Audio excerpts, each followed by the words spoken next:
잠깐 기도하심으로 수요 성경 공부 시작하겠습니다. 비가 오는 우중충한 날씨 가운데서도 오늘 말씀을 배우기 위하여 이 자리에 함께한 주의 백성들에게 하나님의 크신 은혜와 온정이 더하게 하여 주시옵소서. 특별히 이 시간 말씀을 배우기를 원하지만 직장에 또 출근하여 각자 일터에서 일하고 있는 사랑하는 어머니께 성도들 또한 기억하여 주시고 안전하고 행복한 직장의 삶이 되도록 인도하여 주시고 저들의 삶의 길을 통해서 하나님의 영광된 발걸음만이 남을 수 있도록 또한 지키시고 보호하여 주시옵소서. 이제 시작하려고 합니다. 이 자리에 주의 성령이 함께하여 주시고 사랑하는 어머니께 성도들의 각자 처소 위에 하나님의 크신 은혜와 온정이 또한 덧입혀 주시옵소서. 예수님의 이름으로 기도드렸사옵나이다. 아멘.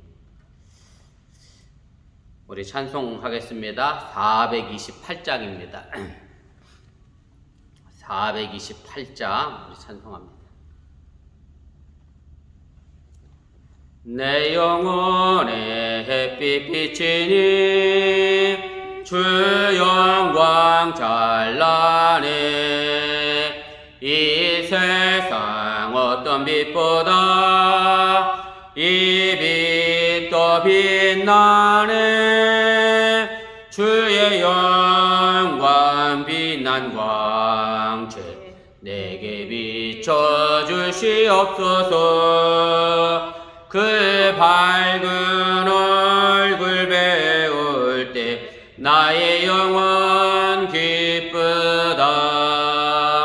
내 영혼에 노래 있으니 주 찬양합니다. 주 귀를 기울이시사 다 듣고 계시네.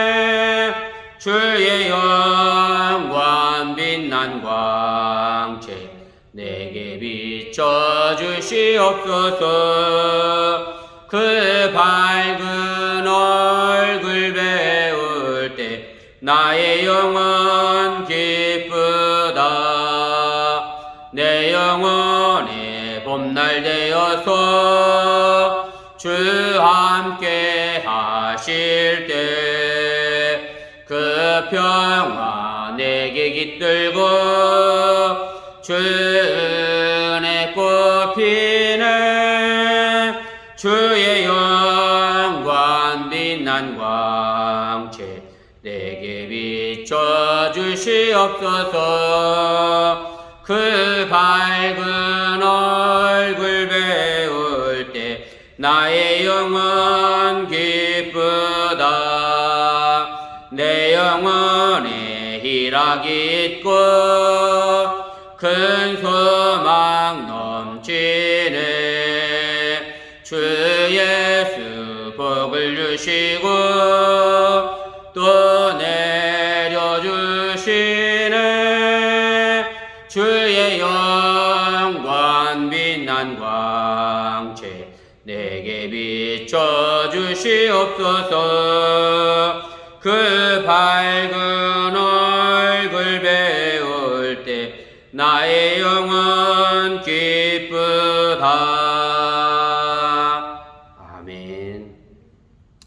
우리 찬송 간장 더합니다. 430장입니다.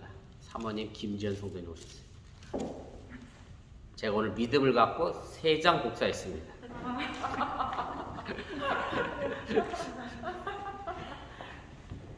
다섯 장 복사할 걸 잘못했습니다. 430장입니다. 주와 같이 길 가는 것 즐거운 일 아닌가. 우리 주님 걸어가신 발자취를 밟겠네. 한 걸음 한 걸음 주 예수와 함께 날마다 날마다 우리 걸어가리.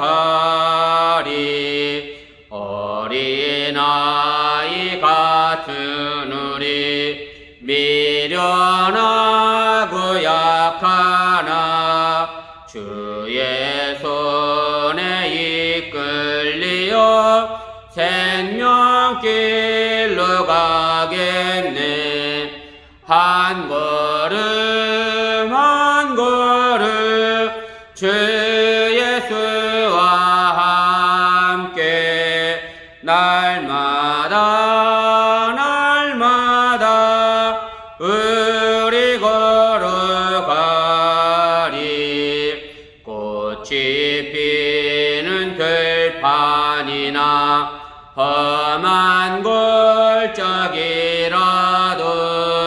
주가 인도하는 대로 주와 같이 가겠네. 한 걸음 한 걸음 주 예수와 함께 날마다 날마다 우리 걸어가리. 옛 선지자 에녹같이 우리들도 천국에 들려 올라갈 때까지 주와 같이 걷겠네. 한 걸음 한 걸음 주 예수와 함께 날마다 날마다 우리 걸어가리. 아멘. 하나님 말씀 보겠습니다. 신약성경 마가복음 12장입니다. 마가복음 12장 28절 말씀부터 34절까지 말씀입니다. 지난 시간에 이어 계속해서 같은 본문입니다.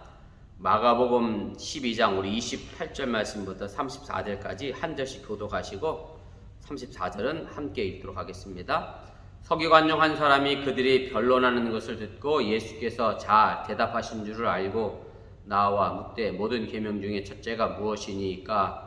예수께서 대답하시되 첫째는 이것이 이스라엘아 들으라 주 곧 우리 하나님은 유일한 주시라. 내 마음을 다하고 목숨을 다하고 뜻을 다하고 힘을 다하여 주 너희 하나님을 사랑하라 하신 것이요. 둘째는 이것이 내 이웃을 내 자신과 같이 사랑하라 하신 것이다. 이보다 더 큰 계명이 없느니라. 서기관이 이르되 선생님이 옳소이다. 하나님은 한 분이시요 그 외에 다른 이가 없다 하신 말씀이 참이니이다.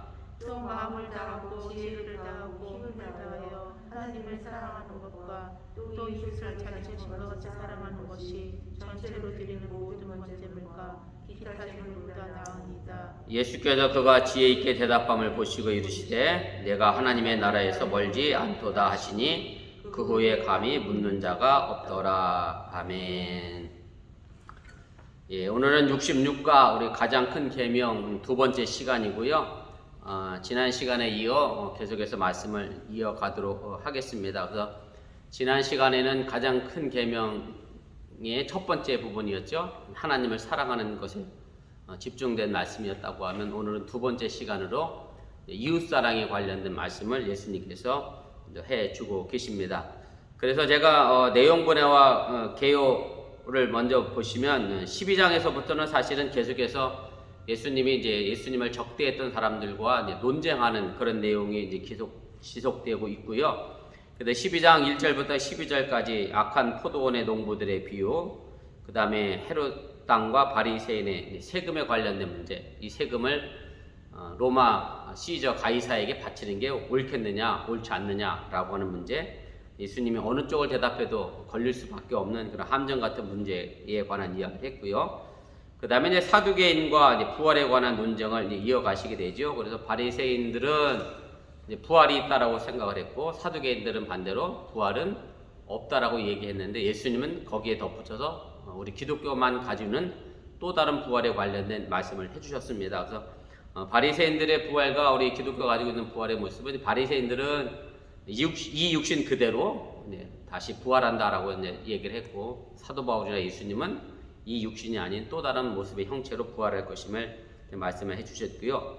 그 다음에 오늘 마지막 논쟁의 내용이 바로 오늘 이 가장 큰 계명에 관련된 이야기고, 아무튼 예수님께서 이 부분을 마무리하시면서 오늘 34절 보면 감히 그 후에 더 이상 묻는 사람이 없었다라고 하는 결론을 내리면서 예수님께서 민감했던 그런 문제들에 관하여 아주 시원하게 대답해 주시는 그런 내용으로 되어 있습니다.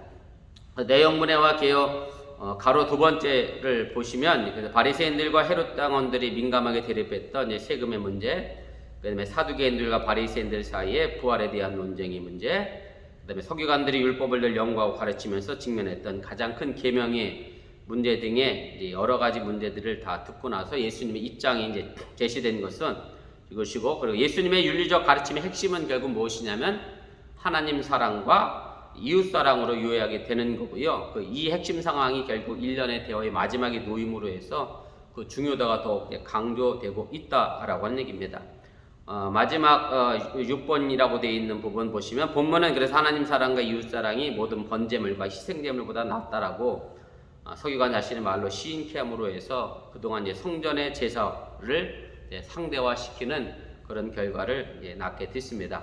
그래서 하나님의 사랑과 이웃 사랑으로 요약되는 이 부분의 내용은 사실은 10계명도 마찬가지입니다. 1계명부터 4계명까지가 하나님과 관련된 거고, 그 다음에 5계명부터 10계명까지가 사랑과 관련된 이야기인데, 결국 이것이 사랑으로 이야기하면 다 지켜질 수 있는 부분이죠. 내가 하나님을 사랑하면 당연히 이런 행동이 나와야 할 것이고, 또 내가 이웃을 사랑한다고 하면 그 이웃에 대하여 당연히 이런 행동을 할 수밖에 없는, 그래서 결국 이 모든 계명들은 하나님 사랑과 이웃 사랑으로 함축되어질 수 있다고 하는 사실을 여러분들이 이제 기억하시기를 바랍니다. 오늘 본문 말씀 차례대로 좀 정리해 가도록 하겠습니다. 그래서 우리 30절까지는 이미 지난 시간에 했기 때문에 우리 31절 말씀부터 좀 정리를 해 가겠습니다. 예수님께서 31절에서 인용하신 말씀은 어느 성경 구절입니까? 그래서 31절 말씀 제가 다시 읽어드립니다. 둘째는 이것이니 내 이웃을 내 자신과 같이 사랑하라 하신 것이라 이보다 더 큰 계명이 없느니라, 이렇게 예수님이 이제 말씀을 하십니다. 그래서 이 계명은 레위기 19장 18절에 있는 말씀의 인용이고요. 10계명 두 번째 판의 요약이기도 합니다. 그래서 10계명이 제가 10가지 계명인데 첫 번째 판에는 1계명부터 4계명까지 하나님에 관련된 이야기가 기록이 되어 있었고, 두 번째 판에는 사람에 관련된 이야기로 지난 주일에 설교했던 내 부모를 공경하라부터 해서 이제 10번째 계명이 이제 그렇게 기록이 됐고요. 그래서 이것은 이제 레위기 19장 18절 말씀의 인용입니다. 제가 레위기 19장 18절 말씀 그 두 번째 페이지 하단에 각주로 달아드렸는데, 거기 보면 이렇게 되어 있습니다. 원수를 갚지 말며 동포를 원망하지 말며 내 이웃 사랑하기를 내 자신과 같이 사랑하라, 나는 여호와니라. 그래서 이 말씀을 예수님께서 인용을 하신 겁니다. 3번을 보겠습니다. 예수님께서는 그래서 하나님의 사랑하는 계명과 그 다음에 이웃을 사랑하는 계명에 사실은 동등한 가치를 부여하신 것이고, 그리고 하나님 사랑과 이 이웃 사랑을 다시 결합시켜서 두 개 어느 것 하나 소홀히 할 수 없음을 분명하게 이 얘기를 하신 겁니다. 그래서 제가 지난 시간에도 말씀을 드렸습니다만은 우리 허집사님이 시부모님 사랑과 남편 사랑은 어떻게 되느냐, 자녀 사랑을 어떻게 되느냐, 100%에서 쪼개서 30% 사랑하는 게 아니라 시부모도 100%, 남편도 100%, 자녀 사랑도 100%, 이게 맞는 사랑의 모습인 것처럼, 그래서 이게 하나님 사랑과 이웃 사랑도 마찬가지예요. 100%에서 반쪽에서 하나님 50% 사랑하고 반쪽에서 이웃 사랑하라는 얘기가 아니라 똑같이 하나님을 전심으로 100% 사랑하는 거고, 이웃 사랑도 마찬가지로 내 마음에 영혼을 담아 100% 사랑하는 것이 바로 사랑의 결과임을 예수님은 이제 말씀하셨다라고 하는 얘기입니다. 가로 4번입니다. 그래서 하나님 사랑과 이웃 사랑은 10계명의 두 개의 돌판에 압축된 우리가 설명이라고 이야기할 수 있는 것이고, 그래서 예수님께서 이보다 더 큰 계명이 없느니라 이렇게 말씀하심으로 해서 하나님 사랑과 이웃 사랑이 서로 분리되어서는 안 된다라고 하는 것을 이야기하고, 바로 이 가르침이 예수님이 가르치시는 핵심의 말씀임을 다시 한번 강조를 하시게 됩니다. 물론 예수님 당시에도 예수님뿐만 아니라 이제 그때 랍비들도 이런 율법 전체를 이런 모양으로 두 계명으로 요약하지는 않았습니다. 보면은 힐렐이라고 하는 사람은 이렇게 얘기했어요. 이웃사랑을 율법의 총괄로서 이제 제시를 했고, 락비 아카바라고 하는 사람은 레위기 19장 18절을 토라의 일반적인 원칙이라고 그렇게 얘기를 했고, 그러나 하나님 사랑과 이웃사랑을 연관시키려고 하는 시도가 유대계 문서에서도 충분히 찾아볼 수 있는 그런 내용입니다. 그래서 제가 유대계 문서의 각 주에 3번에 달아드렸는데, 거기 보시면 이렇게 되어 있습니다. 이사갈 유언서라는 것과 그 다음에 단 유언서라고 하는 것을 제가 두 부분을 기록을 했는데요. 거기 보면 주님과 이웃을 사랑하라. 또 나는 나의 마음을 다하여 주님과 모든 이웃을 사랑했다. 또 주님을 내 목숨을 다해 그리고 서로를 참마음으로 사랑하라. 그래서 유대교 문서에도 하나님 사랑과 이웃 사랑을 서로 이제 결합시킨 것을 우리가 찾아볼 수 있게 되고요. 그래서 처음으로 이 두 계명의 율법의 요약으로 이제 제시된 것은 헬라적 유대교를 대표하는 필로라고 하는 사람에게서 이제 그렇게 시작이 됐다라고 그렇게 정의를 내리게 됩니다. 그래서 필로가 한 말을 제가 거기다 기록을 했습니다만 함께 보시기 바랍니다.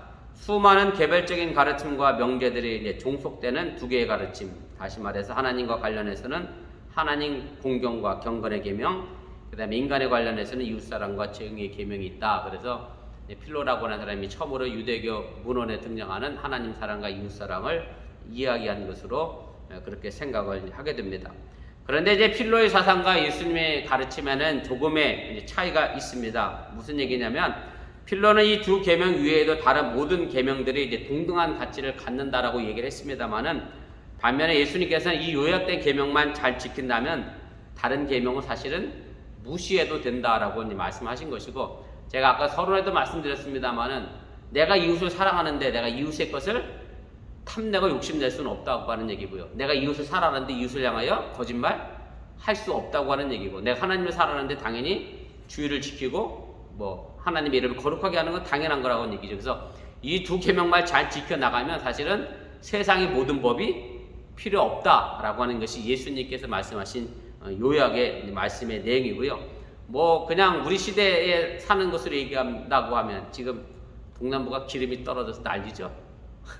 남편들 출근 어떻게 하실까 좀 걱정스럽긴 합니다만, 사재기 하지 말라는데도 지금 다 사재기에서 그나마 알라바마 좀 오늘 아침 뉴스를 봤더니 좀 제일 낫더라고요. 기름 재고가 그래도 알라바마주가 제일 많은데, 그래서 우리가 이웃을 사랑한다라는 마음을 갖고 있으면 사재기 하지 말라 그래도 당연히 뭘 하는 게 맞는 거예요.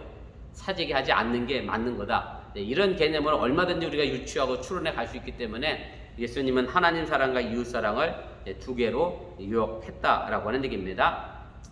2번입니다. 예수님이 말씀하신 이웃은 이제 누구를 지칭하는 겁니까? 오늘 31절에 내 이웃을 내 몸과 같이 사랑하라 라고 하는 얘기인데, 이웃에 관한 그 이해는 이제 예수님께서 유대인들의 이웃 개념을 뛰어넘는 이제 새로운 해석을 이제 주어지게 되고요. 그 레위기 19장 18절 말씀 우리가 좀 전에 읽었습니다만, 거기서 보면 이웃과 동포가 이제 동일시되고 있고, 이웃과 동포라고 하는 동일시된다는 얘기는 결국 누구를 포함하는 거냐면 같은 이스라엘 민족을 이제 포함하는 겁니다. 그런데 사실은 구약 성경보다는 예수님 당시에 그 이웃 개념이 조금 이제 좁아졌어요. 뭐냐면 구약 성경에도 보면 여러분들 대표적으로 아는 것지만 우리가 이방인들을 멸시하지 말라 그랬고, 또 그죠? 나그네 사람들도 잘 대접하라고 그래서 꼭 이스라엘 민족뿐만 아니라 이방으로 살아가고 있는 이스라엘 민족 안에, 쉽게 말하면 이스라엘 민족 안에 살고 있는 이민자들까지도 사실은 그들을 다 이웃으로 생각해서 구약 성경엔 이제 그들을 포함을 시켰는데, 그런데 예수님 당시 유대교인들은 이제 유대인과 이제 완전히 그리고 유대교로 개종한 사람들만 그렇게 이웃의 범주에 이제 포함을 시켰다라고 하는 얘기입니다. 그런데 예수님은 이웃의 개념을 조금 더 이제 확대해서 이야기하시죠. 여러분들이 잘 아시는 것처럼 심지어 이웃은 누구에게까지 영향을 넓혀서 예수님은 원수를 사랑하라 라고 하는 말로 예수님은 이웃의 개념을 원수에게까지 이제 확대를 시켰고, 그래서 어쨌든 예수님은 그 이웃의 개념을 좀 더 적극적인 의미의 개념으로 우리에게 말씀해 주셨다라고 하는 사실을 여러분들이 기억하시기를 바랍니다. 특별히 여러분들이 잘 아시는 것처럼 이제 선한 사마리아인의 비유를 통해서도 우리가 알 수 있는 게 뭐냐면, 제가 이 부분을 가지고 이미 한번 말씀을 드렸습니다만은 서기관이 와서 그렇잖아요. 그럼 네 이웃을 사랑하라 그랬더니 그럼 도대체 내 이웃은 누굽니까? 이렇게 물었는데 예수님이 네 이웃이 구체적으로 누구다 이렇게 얘기 안 하시고 누구의 말씀을 하신 거예요? 선한 사마리아인의 비유의 말씀을 하셨어요. 그러면서 여러분들이 아신 것처럼 강도를 만난 사람이 있었는데 제사장도 그 강도 만난 사람 도와주지 않고 그냥 지나갔고, 그 다음에 율법을 연구했던 레위인도 강도 만난 사람들 도와주지 않고 지나갔는데, 사마리아인은 쉽게 말하면 이제 좀 멸시받던, 유대인들이 멸시했던, 무시했던 사람인데, 그 사마리아인이 이제 이 유대인들을 데려다가 이제 치료하고 이제 병을 고쳐주게 됩니다. 그리고 나서 예수님 뭐라고 말씀하셨느냐면 너도 이와 같이 행하라. 그래서 예수님은 이웃의 개념을 어떻게 말씀하셨느냐면 내 옆에 있는 누가 이웃이 아니라 나로 하여금 그 사람의 뭐가 되어주라는 얘기예요? 이웃이 되어주라고 그렇게 적극적인 계명으로 해석하셨음을 여러분들이 기억하시길 바랍니다. 그래서 여러분들 주위에서 내 도움이 필요한 사람이 누구를 찾지가 아니라 내가 직접 그 사람에게 가서 이웃이 되어주라고 하는 소극적인 개념이 아니라 적극적인 개념으로 예수님이 그 이웃의 개념을 더 확대시켰다고 하는 사실을 기억하시고 잊지 마시기를 바랍니다. 그래서 사실은 지금 뭐 뜨겁게 대두되고 있는 좀 미국 사회도 뭐 심각하고 지금 UMC도 뭐 동성애 문제나 뭐 양성애 문제가 이제 심각한데, 사실 제가 전도사 시절에 그때 벌써 몇 년 전이에요? 20년 더 됐네. 그때 제 전도사 진급 논문 가운데가 제목 주제가 이거였어요. 동성애 문제를 어떻게 생각하느냐. 꽤 앞서갔지, 한국감리교회도. 그래서 제가 그때 뭐라고 썼느냐면, 동성애는 내가 찬성할 수는 없지만 그렇다고 해서 그 동성애자를 구원받을 백성이 아니라고 단죄하고 정죄할 수도 없습니다. 이렇게 썼거든요. 그랬다가 제가 논문 심사하러 갔다가 노인네 선배님들한테 굉장히 혼났어요. 아주 위험한 생각을 가지고 있다. 뭐 이래서 내가 되게 혼났는데. 아니 근데 저는 아직도 그 생각은 변하지 않은데, 제가 물론 동성애 찬성하거나 양성을 찬성하는 건 아니지만 그렇다고 해서 그 사람들을 구원의 범주에서 우리들 스스로가 이렇게 제해버리는 것도 사실은 교회가 교회로서의 역할을 못하는 것이다. 저 개인적인 생각이에요. 뭐 그렇고 이것이 뭐 어떤 뭐 전부 교회적인 입장은 아니라고 얘기고, 제가 좀 뭐 더 열려 있을 수도 있겠습니다만 아무튼 저는 그렇게 생각하고, 어쨌든 예수님께서 이웃을 가서 대워주라고 말씀했던 것처럼 뭐 그 약자의 아픔도 우리가 함께 좀 들어줄 수 있는 그런 교회가 되지 않을까, 그런 생각을 제가 좀 다시 한번 해보게 됐습니다. 3번입니다. 예수님의 가르침에 대한 서기관의 반응은 어땠습니까? 오늘 32절 말씀인데 제가 읽어드립니다. 서기관 이르되 선생님이 옳소이다. 하나님은 한 분이시요 그 외에 다른 이가 없다 하신 말씀이 이제 참이니이다. 이제 이렇게 이제 대답을 하게 됩니다. 그래서 서기관은 자신의 생각과 예수님의 생각이 이제 같다고 생각해서 옳다라고 이제 동의를 표시를 했고요. 그래서 하나님의 유일성을 이제 강조하게 되죠. 하나님 외에 다른 사람이 없다, 다른 이가 없다 이렇게 얘기하면서 하나님의 유일성을 이야기하면서 하나님 사랑과 이웃 사랑을 이제 총괄해서 요약함으로 해서 이 두 계명의 이제 동등한 가치를 이 서기관의 입을 통해서 더 분명하게 이제 이야기를 하게 됩니다. 그래서 그 외에 다른 이가 없다라고 하는 얘기는 이제 하나님의 유일성을 이야기하는 거고요. 제가 신명기 4장 35절 말씀 뭐 7번 각주로 하단에 달아드렸는데 거기 보면 이렇게 되어 있습니다. 이것을 내게 나타내시면 여호와는 하나님이시요 그 외에는 다른 신이 없음을 내게 알게 하려 하심이니라 이렇게 말씀합니다. 그래서 하나님은 유일한 하나님인 유일한 신이라고 하는 개념이고, 그래서 여러분들 유일하다고 하는 이 신의 개념 속에서 뭐 흔한 말로 얘기하면 그렇다고 해서 다른 뭐 귀신의 존재를 부정하는 개념은 아니고요. 물론 온갖 잡신은 있죠. 온갖 잡신은 다 존재하지만 하나님은 그런 잡신과 동등한 위치의 신이 아니라는 것을 의미하는 거예요. 그래서 이 신을 믿을까 이 신을 믿을까의 개념이 아니라 하나님은 유일하게 우리를 창조하신 구원자로서의 하나님을 의미하는 것이지, 그렇다고 해서 다른 자신이 없다, 진짜 귀신도 존재하니까 뭐 없다고는 말할 수는 없습니다. 꼭 그렇게 기억하시고, 그런 잡신과 하나님이 동등한 개념은 아님을 얘기하는 것이 하나님의 유일성을 강조하는 것임을 여러분들이 기억하시기 바랍니다. 4번입니다. 33절에 나타난 서기관의 답변은 이제 30절과는 다릅니다. 그 차이점이 뭡니까? 이렇게 되어 있는데 33절 말씀 제가 먼저 읽어보겠습니다. 33절에는 또 마음을 다하고 지혜를 다하고 힘을 다하여 하나님을 사랑하는 것과 또 이웃을 자기 자신과 같이 사랑하는 것이 전체로 드리는 모든 번제물과 기타 제물보다 나으니다. 이렇게 되어 있고요. 30절에는 이렇게 되어 있어요. 내 마음을 다하고, 마음까지는 똑같고, 그 다음에 목숨을 다하고 뜻을 다하여가 있는데, 그게 뭘로 바뀌었느냐면 지혜라는 단어로 31절에 이제 바뀌었고요. 그 다음에 힘을 다하여도 동일하게 이제 들어가 있습니다. 제가 그래서 다시 한번 보겠습니다. 4번에 가로 1번입니다. 서기관은 이제 신명기 6장 5절을 이제 다시 말하면서 마음과 지혜와 힘을 다하여라고 이제 표현을 했는데, 마음과 힘은 이제 동일하게 이제 사용이 됐고요. 근데 뭐가 달라졌느냐면 거기에 목숨과 이제 뜻이 지혜로 함께 이제 묶어져서 대치되고 있다고 하는 사실입니다. 그것이 가로 2번의 이야기죠. 새로운 개념 지혜가 30절에 목숨과 뜻을 대치하고 있고요. 그래서 여기서 말하는 지혜라고 하는 것은 이해와 인식과 이제 통찰력 모든 것들을 이제 포함하는 것임을 여러분들이 이제 기억을 하시기를 바랍니다. 그래서 서기관은 자신의 이해대로 다르게 표현했습니다만은 전체적인 의미에는 아무런 변화가 없다라고 하는 얘기고, 말 그대로 우리의 모든 것을 다해서 제가 얘기했던 것처럼 100%를 다해서 하나님을 사랑하고 이웃을 사랑하는 것이 맞다라고 하는 얘기고, 표현의 단어의 차이가 있을 뿐이지 그 의미의 차이는 없음을 여러분들이 이제 기억을 하시길 바랍니다.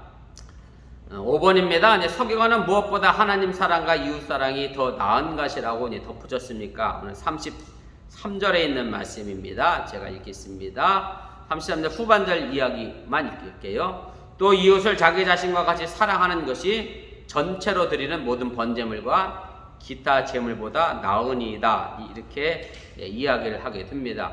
그래서 하나님에 대한 사랑과 이웃 사랑에 대한 이 계명이 모든 번제물라고 얘기했는데, 번제물이라고 하는 말의 의미는 태워서 제사 드리는 그런 제사를 번제물이라고 얘기하죠. 그리고 그 어떤 희생제물보다 더 가치 있는 것이라고 서기관이 말한 것으로 여러분들 이해하시고, 예수님의 대답에 대한 일종의 자기 자신의 해석이라고 이제 볼 수가 있습니다. 그리고 이것은 이미 예수님께서 성전에 들어가셔서 하셨던 일 가운데 성전을 깨끗게 하시고, 그 다음에 무화과나무를 저주하셔서 무화과나무를 말라버리게 했던 사건 속에서 이미 예수님은 성전의 제사 기능은 이미 끝이 났음을 이제 이야기를 한 것을 계속해서 이어서 이제 비판하고 있는 것이고요. 그래서 성전의 제사가 이제 폐지되었다기보다는 또 다른 모습으로 우리에게 성전의 제사를 대체하는 것이 필요함을 말씀해 주고 있음을 여러분들이 이제 기억하시기를 바랍니다. 예수님뿐만 아니라 구약 성경에서도 이렇게 성전의 제사에 관하여 이렇게 이제 비판적으로 나올 수밖에 없었던 이유가 뭐냐면, 이야기죠. 제가 3번에도 썼습니다만 구약 성서에서도 발견되는데 라고 해서 제가 9번 썼습니다만 9번 각주 달아드렸는데, 제가 여러 성경 구절이 많은데도 불구하고 호세아 6장 6절 한 절만 제가 거기다 기록을 했습니다. 한번 보세요. 뭐라고 되어 있느냐면, 나는 니네를 원하고 제사를 원하지 아니하며 번제보다 하나님을 아는 것을 원하노라. 그래서 하나님을 알아가는 것, 하나님을 사랑하는 게 중요한 거지, 쉽게 말하면 요즘 말로 하면 일도 영혼 없이 나와서 제사하고, 요즘 말로 하면 일도 영혼 없이 나와서 예배 드리는 것 별 의미가 없음을 이야기하는 거고, 예배를 드린다고 하면 우리들의 마음과 정성과 삶을 다해, 말 그대로 100%를 다하여 우리가 예배 드리는 것이 이제 필요하다라고 하는 얘기입니다. 그래서 제가 3번 말씀만 다시 한번 좀 읽어 정리하겠습니다. 그래서 성전제에 대한 비판은 이미 구약 성서에서 발견되는데, 특히 예언자들은 성전제에 강한 비판을 이제 제기를 했었고요. 이렇게 제기했던 이유가 말 그대로 형식적인 모습만 갖고 있었기 때문에 그런 것이고, 하나님의 본질적인 뜻은 헤아려 살피지 않았기 때문에 이런 비판을 가할 수밖에 없었다라고 하는 얘기입니다. 3페이지 제일 위로, 4페이지 제일 위로 가겠습니다. 가로 4번입니다. 예수님 당시에는 이제 쿰난 종파가 이제 성전제에 대한 이런 비판을 이제 다시 제기를 했고, 랍비들과는 대조적으로 헬라적 유대교에서도 이제 찾아볼 수 있음을 우리가 보게 됩니다. 이제 쿰난 종파라고 하는 것은 유대교 종파에서 광야에 나가서 따로 뭐랄까요, 독립생활을 했던, 일종의 수도원 생활을 했던 사람들을 이제 쿰난 종파라고 얘기하고, 헬라적 유대교라고 하는 것은 제가 지난 시간에도 말씀드렸습니다만 유대 땅에 안 살고 어디 사는 사람들이에요? 팔레스틴 지역을 벗어나서 쉽게 말하면 이민간 헬라 문화권에 살던 유대인들을 의미하는 겁니다. 그렇게 이해하시면 되겠습니다. 그래서 5번입니다. 이런 논의는 우리의 예배와 신앙의 실제 생활이 분리될 수 없음을 이제 분명하게 나타내는 거고, 이것은 예배가 필요 없음을 말하는 것이 아니라 진정한 예배의 마음가짐을 회복을 촉구하는 것을 의미하는 거고, 로마서 12장 1절에 있는 말씀처럼 결국 우리들의 삶의 모습 자체가 뭐가 되어져야 돼요? 예배가 되어져야 그것이 진정한 의미의 예배라고 하는 얘기고, 그래서 우리가 그렇다고 해서 이 예배가 필요 없으니 주일날 교회 오지 마세요라는 의미가 아니라 예배 정신을 제대로 회복하라고 하는 그런 의미임을 여러분들이 꼭 기억하시기를 바랍니다. 가로 6번입니다. 왜냐하면 하나님에 대한 우리의 믿음과 그에 합당한 생활이 수반된 예배를 하나님께서는 기쁘게 받으시기 때문에 그렇습니다. 그래서 예배와 삶의 일치가 되어져야 사실은 그것을 통하여 전도의 문이 열려가게 된다라고 하는 얘기죠. 예배는 열심히 드리면서 사실은 내 삶의 모습이 전혀 예수 믿는 자로서의 삶의 모습이 나타나지 않으면 흔한 말로 너 보니까 교회 못 가겠다라는 말이 나올 수밖에 없다고 하는 얘기고, 그래서 우리가 내 신앙의 삶의 모습을 통해서 저 사람 보니까 교회 한번 가볼 만한 가치가 있네 라고 생각되어지는 그런 합당한 생활이 우리에게 필요하다는 것을, 참 쉬운 얘기는 아닙니다. 어렵고 힘든 길인 걸 다시 한번 기억하시면서도 여러분들이 그 길을 묵묵히 잘 걸어갈 수 있기를 주님의 이름으로 부탁을 드립니다. 마지막 6번입니다. 예수님께서는 이제 서기관의 대답을 어떻게 평가하셨습니까? 오늘 마지막 34절 말씀입니다. 예수께서 그가 지혜 있게 대답함을 보시고 이르시되 네가 하나님 나라에서 멀지 않도다 하시니 그 후에 감히 묻는 자가 없더라, 이렇게 말씀합니다. 그래서 예수님께서는 서기관의 대답이 이제 지혜롭고 분별력 있음을 보시면서 그를 높이 칭찬하셨고요. 그래서 다른 대적자들이 이제 바리새인과 헤롯 당원과는 달리 율법을 공부하는 이 학자의 솔직함과 그리고 하나님을 섬기는 겸손한 태도 때문에 예수님께서는 이 사람에게 네가 하나님 나라에서 멀지 않다라고 말씀하셨습니다. 또 지혜서가 외경이지요. 우리가 지금 성경에 들어있지는 않지만 외경인 지혜서 6장 17절부터 20절 말씀에도 보면 올바른 가르침을 잘 받아들이면 하나님 나라에 가깝게 이른다라고 하는 말이 또 있음을 보게 됩니다. 결국 우리가 하나님의 말씀을 지켜 살아가게 되면 당연히 하나님 나라에 가까운 것은 이제 맞지요. 그래서 우리가 하나님의 길을 오늘도 걸어가게 되면 결국 하나님의 나라는 우리에게 다가오게 된다라고 하는 얘기고, 우리가 굳이 내가 하나님의 나라를 꼭 가야 되겠다 길을 쓰지 않아도 내가 하나님의 뜻을 실천하다 보면 하나님의 나라는 내게 와 있는 거예요. 내가 굳이 쫓아가려고 하지 않아도 하나님의 나라는 우리에게 다가오게 되어져 있음을 여러분들이 꼭 기억하시기 바랍니다. 2번입니다. 첫째 되는 계명에 대한 서기관의 생각과 성전 제의에 대한 비판이 예수님의 가르침과 이제 상통했기 때문에 그가 하나님 나라에 가까이 온 것으로 이제 그렇게 간주가 된 것이고요. 그래서 이제 문제는 뭐냐면 하나님의 나라에 가까웠으니 이 서기관이 예수님을 그리스도로 믿기만 하면 그가 예수님의 제자가 이제 될 수 있었을 건데, 결론적으로 이 서기관이 예수님을 믿었다라고 하는 말은 없습니다만은 어떤 결론이 났는지 알지 못하지만 아무튼 어쨌든 하나님의 나라가 가까운 사람, 흔한 말로 저 사람은 법 없이도 살 사람이야, 그 사람이 예수를 믿으면 어떤 삶이 될까요? 더 아름다운 예수의 모습을 실천하는 사람이 될 수 있다라고 하는 것이죠. 그래서 근본적인 문제는 하나님의 나라가 가까웠다 그래서 하나님의 나라에 가는 게 아니라 예수를 믿음으로 하나님의 나라에 또한 도래하고 갈 수 있음을 여러분들이 꼭 믿으시기를 바랍니다.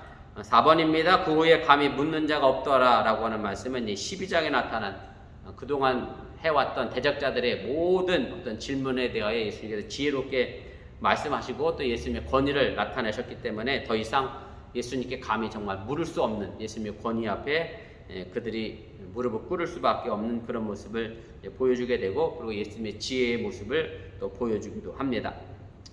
5번입니다. 5번부터는 이제 결론적인 얘기인데요. 위에서 살펴본 대로 서기관의 대화는 예수님의 적대자들과의 논쟁의 대화 중 이제 마지막 단락에 놓이게 됐고요. 그래서 오늘 마가복음을 기록한 마가복음서 저자는 서기관의 대화를 일련의 논쟁의 성격을 띤 대화의 마지막에 배치시킴으로 해서 하나님 사랑과 이웃 사랑을 더 강조하고 그것이 중요함을 오늘 우리에게 가르쳐 주고 있습니다.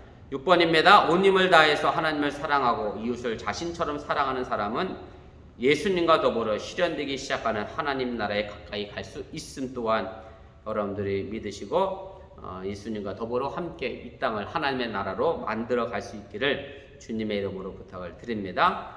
7번입니다. 예수님께서 성전에서 상인들과 그 다음에 돈 바꾸는 사람들을 내어 쫓으셨을 때 성전 제의에 대한 강한 비판을 보였던 오늘 이 서기관도 예수님의 그 말씀에 감복되어져서 예수님과 같은 입장을 이제 취하게 됐다라고 하는 얘기고, 그래서 이제 하나님께 가까이 나아가기 위해서는 번제와 희생보다는 예수님이 누구신가, 그리고 예수님은 나에게 어떤 존재인가 우리가 끊임없이 이제 물어야 한다라고 하는 얘기고요. 그래서 뭐 여전히 유대교인들은 메시아를 여전히 기다리죠. 예수님이 누구신가에 대한 질문에 유대인들은 뭐라고 대답한 거냐면 예수님은 메시아가 아니었다라고 대답했기 때문에 여전히 유대인들은 메시아를 또 기다립니다. 그러나 예수님은 우리에게 이미 메시아로 오신 분임을 여러분들이 기억하시길 바라고요. 그리고 이 부름은 계속해서 다음 단락에서 이어지면서 예수님이 하나님의 아들 메시아로 인정받는 성경 구절로 이어져 감을 보게 됩니다. 오늘 말씀은 여기까지고요. 우리 교회 교인들이 이제까지 하나님 사랑과 이웃 사랑 잘 해오시고 앞으로도 해가려고 애쓰는 그런 분들이 많이 계셔서 참 감사한 일이고, 어쨌든 이 일들을 위하여 우리 어번교회가 더 바르게 설 수 있기를 또 주님의 이름으로 부탁을 드립니다. 우리 말씀을 기억하며 1분여 정도 우리 합심해서 좀 함께 기도하도록 하겠습니다. 오늘 말씀했던 것처럼 하나님 사랑과 이웃 사랑이 사실 신약 성경, 신구약 66권 전부를 통틀은 말씀이라고 해도 우리가 틀리지 않고요. 이 부분에 관하여 여러분들이 다시 한번 깊이 좀 생각해 보시고, 내가 하나님 이웃 사랑을 정말로 말 그대로 100%씩 다 하고 있는가 살펴보시고, 멀리 갈 필요도 없이 내 가족 사랑에 대해서도 내가 어떤 생각을 가지고 있는가도 한번 또 정리해 볼 수 있기를 주님 이름으로 부탁을 드립니다. 우리 어번교회 지금 대면 예배 시작했는데 위에서 기도해 주시고, 특별히 6월 달부터 주일학교 예배와 일부 예배 또 다시 시작합니다. 우리 자원하셨던 선생님들이 많으셔서 일단 선생님 확보는 다 됐고요. 제가 이 다가오는 주일에 또 광고하겠습니다만, 아무튼 주일학교 예배와 일부 예배 위해서도 기도해 주시고, 바이든 대통령은 7월 4일로 해서 마스크를 벗기를 위해서 애를 쓰고 있는데, 어쨌든 7월 4일 이후에 우리 어번교회가 또 밥상 공동체가 언제 회복될지는 알지 못하지만 아무튼 원래적인 정상의 모습으로 돌아갈 때까지 위해서도 기도해 주시기 바랍니다. 우리 남편의 직장과 삶의 문제, 또 자녀들 문제 위해서 기도해 주시고, 또 이사하는 분들, 또 영주권 문제 때문에 기도하는 가정도 있습니다. 위해서 기도해 주시고, 또 지난주에 함께했던 우리 홍선희 성도님 잘 정착할 수 있도록 위해서도 기도해 주시기를 바랍니다. 우리 그렇게 기도하고 제가 마무리 기도로 주기도문으로 오늘 예배를 마치겠습니다.